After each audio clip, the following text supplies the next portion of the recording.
इसे भारत के इतिहास में भारत का प्रथम स्वतंत्रता संग्राम भी कहते हैं। 1857 का जो वर्ष था न केवल भारत के इतिहास में ही बल्कि विश्व के इतिहास में भी एक महत्वपूर्ण भूमिका अदा करता है। इस वर्ष भारतीयों ने अंग्रेजों को देश से निकालने की कोशिश की, जिसमें हम नाकाम अवश्य रहे, लेकिन इस नाकामी के पीछे भी हमारे कामयाबी के कदम थे। यह अकस्मात घटने वाली घटना नहीं थी। 1857 की क्रांति ये नहीं है कि भाई एक ही दिन में हो गई। इसके पीछे अनेक कारण थे और उन कारणों की वजह से 1857 की क्रांति आरंभ हुई। तो हम आज 1857 की क्रांति के कारणों के बारे में पढ़ेंगे। 1857 की क्रांति का जो पहला कारण है वो राजनीतिक कारण है, दूसरा प्रशासनिक कारण, सामाजिक कारण, धार्मिक कारण, आर्थिक कारण, सैनिक कारण और तात्कालिक कारण। तात्कालिक कारण क्या होता है कि उसे समय क्रांति क्यों हुई, 1857 में क्यों हुई, 56 में क्यों नहीं हो गई, इससे बाद में क्यों नहीं हो गई। तो ये जो कारण होते हैं ये तात्कालीन से संबंधित होते हैं, उस समय क्यों हुई। अब हम सबसे पहले इसके जो पढ़ेंगे वो राजनीतिक कारण पढ़ेंगे। कौन से कारण पढ़ेंगे? राजनीतिक कारण क्या होते हैं? जो शासन से संबंधित होते हैं। तो इसमें पहला जो कारण है वो है लॉर्ड वेल्लेस्ली की सहायक संधि व्यवस्था।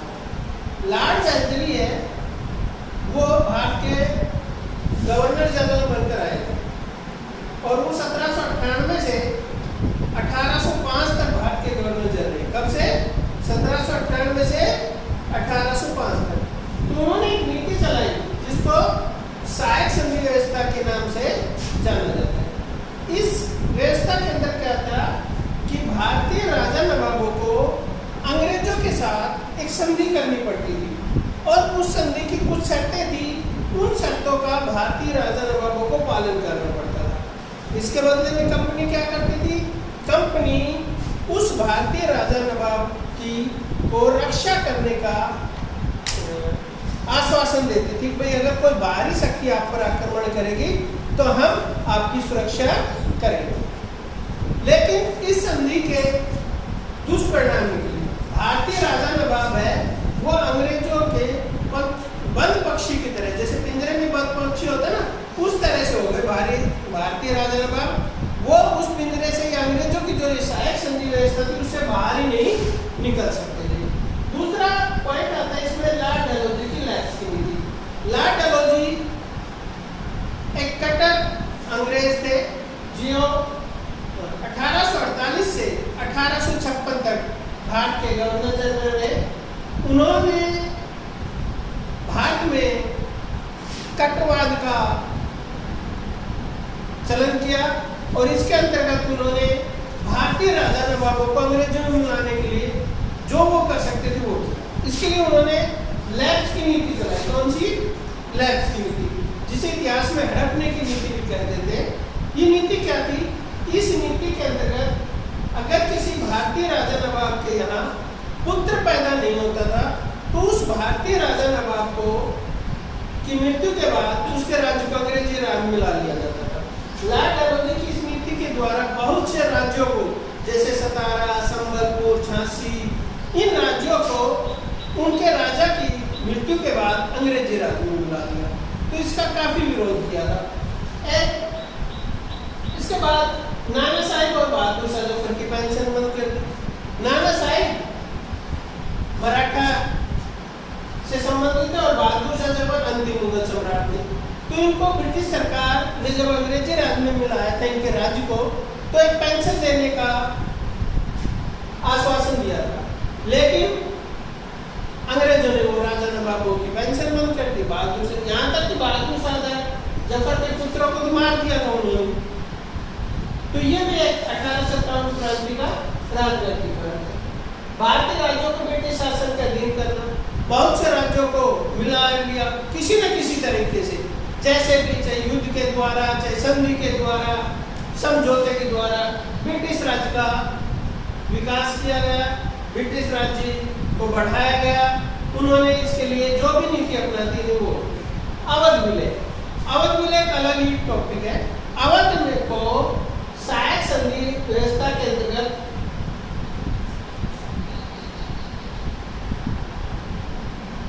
ब्रिटिश राज में मिला है।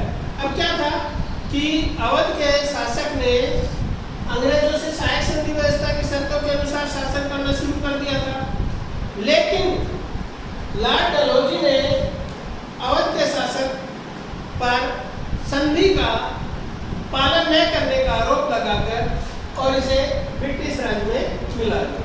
तो ये 1857 की क्रांति के कौन से कांड थे? राजनीतिक कांड। राजनीतिक कांड के बाद आता है प्रशासनिक कांड। कौन से आते हैं? प्रशासनिक कांड। प्रशासनिक कांड क्या होते हैं? जो प्रशासन से संबंधित होते हैं। तो जैसा कि आप देख सकते हैं इसमें प्रशासन में भारतीयों को उच्च पद नहीं दिए गए, क्योंकि उस समय कंपनी का शासन था। 1857 से पहले आपको विदित भी होगा कि 1757 में प्लासी के युद्ध के बाद और फिर बक्सर के युद्ध के बाद अंग्रेज है वो व्यापारी से राजा बनने लगे और धीरे धीरे करके उन्होंने भारतीय राज्यों को अंग्रेजी राज मिला दिया। तो जो उनका प्रशासन था, अब जैसे ब्रिटिश ईस्ट इंडिया कंपनी के जो कर्मचारी थे वो तो संख्या में बहुत कम थे, तो प्रशासन में काम कराने के लिए उनको किन की आवश्यकता थी? भारतीयों की। और प्रशासन में भारतीयों का जो योगदान था उनके अंदर भारतीयों को उच्च पद नहीं दिए जाते थे, निम्न पद दिए जाते थे, छोटे पद दिए जाते थे, जैसे सिपाही वगैरह बना दी या वैसे मंत्री बना दी, बिल्कुल छोटे। प्रशासन में भारतीयों के साथ भेदभाव किया जाता था। भारतीयों पर अत्यधिक करते, प्रशासन में जो भारतीय थे उन पर बहुत अधिक करते। भारतीयों को प्रशासनिक पदों पर कम वेतन दिया जाता था। और इसमें क्या होता है? कम वेतन। मान लो एक अंग्रेज है और एक भारतीय एक ही पद पर बैठे हैं, तो अंग्रेज कर्मचारी को ज्यादा वेतन दिया जाता था, भारतीय कर्मचारी को कम वेतन दिया जाता था। तो ये भी एक डिफरेंस था, भेदभाव किया जाता था भारतीयों के साथ 1857 की क्रांति से पहले प्रशासन के अंदर। फिर आता है सामाजिक कांड। सामाजिक कांड क्या होता है? समाज से संबंधित। जैसे कि आप देख सकते हो कि समाज के साथ भी उन्होंने, भारतीय समाज के साथ भी काफी छेड़छाड़ की और समाज में भी भारतीयों को नीचा दिखाने की कोशिश की। भारतीयों के साथ अच्छा व्यवहार नहीं करते थे।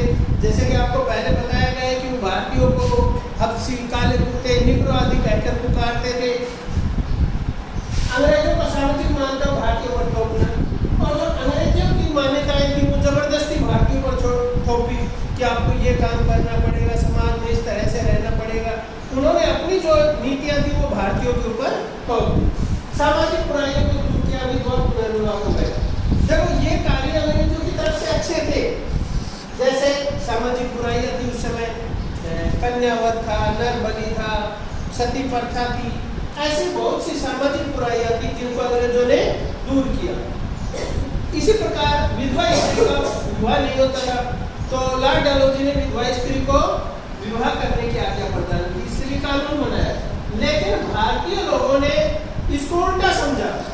भारतीय लोगों ने समझा कि ये हमारे सामाजिक जीवन में हस्तक्षेप कर रहे हैं, इसलिए उन्होंने भारतीयों का सामाजिक बुराइयों को दूर करने के लिए विरोध भी किया। ब्रिटिश शिक्षा को बढ़ावा, और फिर क्या है? उन्होंने समाज के अंदर कौन सी शिक्षा लागू कर दी? ब्रिटिश शिक्षा।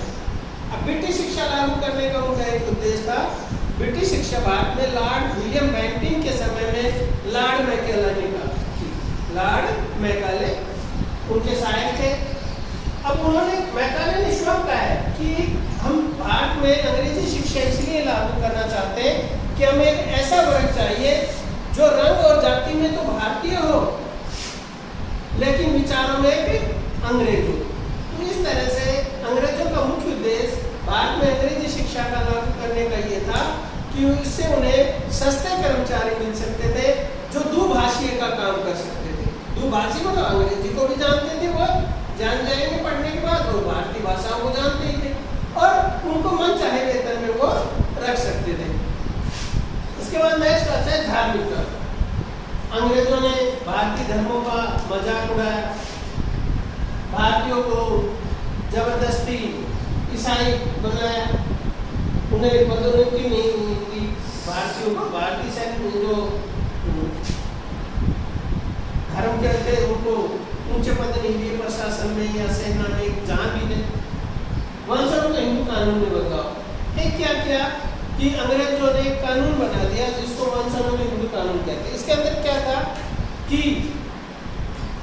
अगर कोई भारतीय ईसाई धर्म स्वीकार करेगा तो उसको उसकी संपत्ति में यों का यों हिस्सा बना रहेगा, अदरवाइज उसकी संपत्ति को ब्रिटिश सरकार जब्त कर लेगी। भारतीय मंदिर व मस्जिदों को तोड़ दिया, भारतीय मंदिर और मस्जिदों को नुकसान पहुंचाया गया। इसको उत्तराधिकारी कानून भी बोलते हैं। मंदिर मस्जिद तोड़ दिए गए और चर्च या जो अंग्रेजों के धार्मिक स्थल थे उनकी स्थापना की गई। फिर आता है आर्थिक कांड। आप चित्र में देख सकते हो कि किस तरह से अंग्रेज है वो भारतीयों के साथ दुर्व्यवहार करते थे, जबरदस्ती कर वसूल करते थे। आर्थिक कांड में क्या आता है, किसानों और जमींदारों पर अत्यधिक भूमि कर लगा दिए थे। क्या लगा दिए थे? बहुत ही ज्यादा भूमि कर थे और उन करों को उतारने में किसानों और जमींदारों का सब कुछ बिक जाता था। भारतीय उद्योगों को नष्ट कर दिया। ब्रिटिश सरकार ने क्या किया कि भारतीयों से कच्चा माल ले जाते और तैयार माल लाकर ऊंचे दामों में बेचते। कच्चा माल यहाँ से सस्ते में खरीदते, तैयार माल लाकर ऊंचे में बेचते। तो इससे क्या हो गया, भारतीय अर्थव्यवस्था या उद्योग धंधे वो नष्ट हो गए। भारत कच्चा माल सस्ते दाम पर और तैयार माल ऊंचे दाम पर बेचते। और भारतीय जो हस्तशिल्प कला थी, जो हाथ से सामान बनाते थे कपड़े वगैरह, उनको बिल्कुल अंग्रेजों ने नष्ट कर दिया। भारतीय उद्योग धंधों को नष्ट कर दिया। उनके स्थान पर ब्रिटिश उद्योग धंधे वो स्थापित होते चले गए, जिससे भारतीय उद्योग बिल्कुल नष्ट हो गए। सैनिकांड है सैनिकों से संबंधित। जब आपने अलग अलग पढ़े तो हम उनको पढ़ राजनीतिक कांड, प्रशासनिक कांड, धार्मिक कांड, आर्थिक कांड, तो वो उन्हीं से संबंधित है। अब आता है सैनिक कांड। बस सेना में भारतीयों के साथ क्या भेदभाव किया जाता था? सेना में भारतीयों के साथ काफी भेदभाव किया जाता था। भारतीय सैनिकों को अंग्रेज सैनिकों की अपेक्षा कम वेतन दिया जाता था। भारतीय सैनिकों को उच्च पद नहीं दिए जाते थे। भारतीय सैनिकों को घरों से दूर भेजा जाता था। घरों के आसपास नहीं रखते थे, उनको दूर भेज देते थे। यहाँ तक कि अंडमान निकोबार द्वीप समूह या अन्य जगहों पर, जिसको इतिहास में काला पानी के नाम से भी जाना जाता है, वहां तक भेज देते थे और वो अपने घर वालों से या अंग्रेजों के खिलाफ कोई भी योजना इस प्रकार से नहीं बना रह सकता था, दूर रहता था। अब आता है तात्कालिक काल। तात्कालिक काल में चर्बी वाले कारतूस, ये देखिए मंगल पांडे है, ये इनकी डाक टिकट है जो भारत सरकार ने जारी कर रखी है। चर्बी वाले कारतूस। चर्बी वाले कारतूस क्या थे कि भारतीय सैनिकों को एक नई राइफल दी गई जिसमें जो कारतूस डलता था उसको डालने से पहले मुंह से काटना पड़ता था। किससे? मुंह से, दांतों से काटना पड़ता था। और ये अफवाह फैल गई कि इनमें गाय और सुअर की चर्बी बनी। किसकी? गाय और सुअर की चर्बी। तो गाय और सुअर के लिए क्या था कि गौ है वो हिंदू के लिए पवित्र है और जो मुस्लिम धर्म के लोग हैं वो सुअर का मांस नहीं खाते। तो इस तरह से ये जो तात्कालिक काल था, ये दोनों धर्म के लोगों के लिए बड़ा ही विनाशकारी सिद्ध हुआ और भारतीय सैनिकों ने इन कारतूसों का प्रयोग करने से मना कर दिया। और ये सबसे पहले मंगल पांडे ने उन कारतूसों का प्रयोग करने से मना किया और विद्रोह किया। मंगल पांडे को ब्रिटिश सरकार ने फांसी दे दी गई 8 अप्रैल को, लेकिन इससे विद्रोह की आग शांत नहीं हुई। भारतीय लोग, राजा, नवाब, साधारण सभी लोग, सैनिक अंग्रेजों के खिलाफ एक योजना बनाने लगे कि किस तरह से इनसे युद्ध किया जाए। तो इसके लिए गुप्त रूप से योजना बनाई गई, एक क्रांति की योजना बनाई गई और लोगों का संदेश भेजे गए। संदेश भेजने का माध्यम था कमल का फूल और चपाती। कमल के फूल और चपाती के द्वारा पूरे भारत में एक योजना सूचना भेजी गई कि हम 11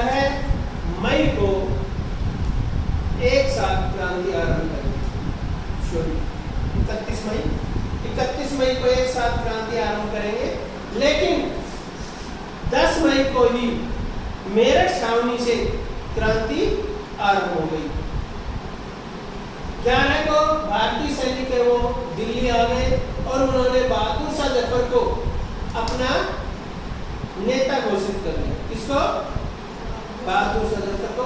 इस तरह से 1857 की क्रांति आरंभ हुई। जगह जगह पर अंग्रेजों के खिलाफ विद्रोह किए गए, लेकिन अंग्रेजों ने इस विद्रोह को दबाने के लिए भरसक कोशिश की और उसमें उनको सफलता भी मिली। 1857 की क्रांति के प्रमुख केंद्र आपके सामने हैं, आप देख सकते हैं। दिल्ली प्रमुख केंद्र था। इसमें क्रांति का नेतृत्व बहादुर शाह जफर ने किया। जॉन निकोलस के नेतृत्व में बहादुर शाह जफर से युद्ध करने के लिए सेना भेजी गई, जिसमें जॉन निकोलस को सफलता मिली। दूसरा, लखनऊ में